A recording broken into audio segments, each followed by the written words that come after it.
Child Abuse in Greene County by Samantha Carton. Child abuse and neglect is a major issue in the United States. According to SafeHorizons.org, 1 in 10 children are abused and neglected, and 1 in 16 are subject to sexual abuse. There were 2.9 million incidents of abuse reported in 2012. 1,593 children died that year because of this. Lastly, child abuse alone costed the U.S. $124 billion in 2012. Some general information about Greene County is that there are 285,865 people living here. Of that, the majority of our population is white, followed by Hispanic. The general household size is 2 people, with the median family number being 4. A good factor about Greene County is that the unemployment level is very low, so low that it's under 7%, and most families make around $38,000. Although Greene County may seem like a pretty decent place, like every place, it has its flaws. One of those being that it is the second highest county in Missouri for its number of child abuse cases. Not just in southeast Missouri, like most people think, but in all of the state of Missouri.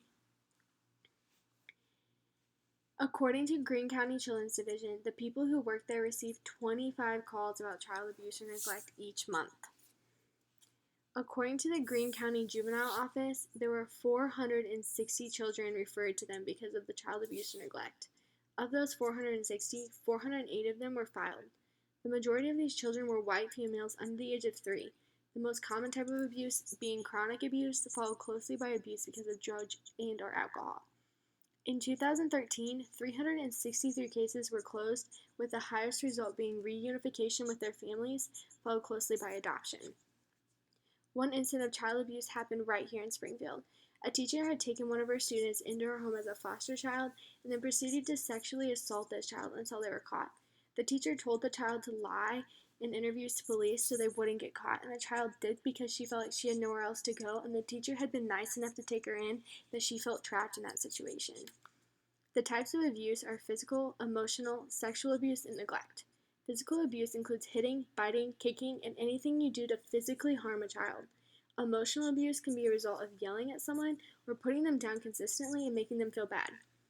Sexual abuse is raping or inappropriately touching a child. Lastly, neglect is not giving a child the basic necessities to live, such as food, water, clean clothes, and somewhere to sleep.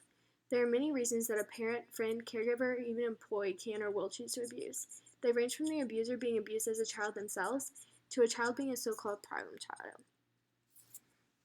According to the same website, there are lasting effects from the multiple types of physical abuse. Some of those lasting effects being that many children will have behavioral issues, delays, and changes that are affected by the abuse. A form of physical abuse, being sexual abuse, leads to different issues, such as shying away from adults and having major trust issues. When a child is emotionally abused, they have lasting problems that will stay with them for the rest of their lives. Some of those being loss of self-esteem, headache or stomach aches, or disturbances in school, according to a website called Child Abuse in the United States. This also affects their relationships when they choose to get jobs and later in life. Another form of abuse affecting children is sex trafficking. The Trafficking Victims Protection Act defines this as when a commercial sex act is induced by force, fraud, or coercion. They go on to say that 600,000 to 800,000 women, children, and men were sold across border into sex trafficking. Another sad statistic is that 2 million children are sold into prostitution in the commercial sex trade. The people who come in to help these children are people who work for Child Protective Services. According to the Social Work Degree Center, CPS is there to help children when they are in an environment that is considered unsafe. Their priorities are to remove children from bad environments, but their main result is to always get those children back with their families when the conditions are safe again. When a child is taken from a home, they're moved into a temporary home called foster care. Foster care is a safe place that allows children to start feeling that love and security that they've always deserved but never received. There is currently 510,000 American children living in foster care, and if nothing changes, there will be more than 10.5 million by 2020, according to fosterclub.com. With so many children in foster care, it's starting to cause some major issues. 2 of these problems being there isn't enough families out there willing to be foster parents. They're nervous about taking in kids who are so-called problem kids because of the abuse situation, but they're only problem because of what has happened to them. They didn't get that love they deserve, and they didn't get to create that bond. Another one is that there isn't enough money for the growing need. Another fact from fosterclub.com is that more than 300 children will age out of the system, meaning they turn 18 and graduate school. Some don't even graduate school, without proper education, leading to 75,000 former foster children ending up homeless. Although these events are very traumatic for a child, there is treatment for them. According to the website WebIndeed, the first thing that must happen for a child is that they are removed from the unsafe environment and put into a safe one, such as foster care or with another loving relative.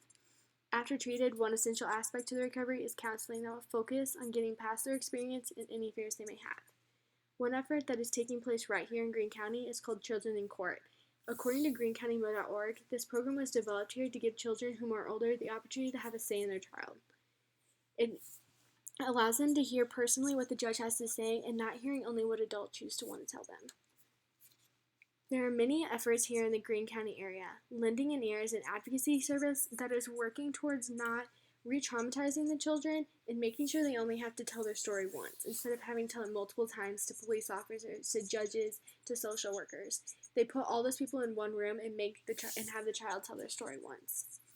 A resource here in Springfield for families is called Isabel's House. According to 417magazine.com, Isabel's House is a crisis nursery where families can temporarily bring their children to keep them from being abused or neglected. Isabel's House also offers support from the families and helps them find jobs and get mental or medical help that they may need. Another one is the community partnerships of the Ozark. It's so true when they're saying they're working together to build strong communities, because they're really working together to advocate for the children and family and trying to make child abuse and neglect not a thing in Greene County.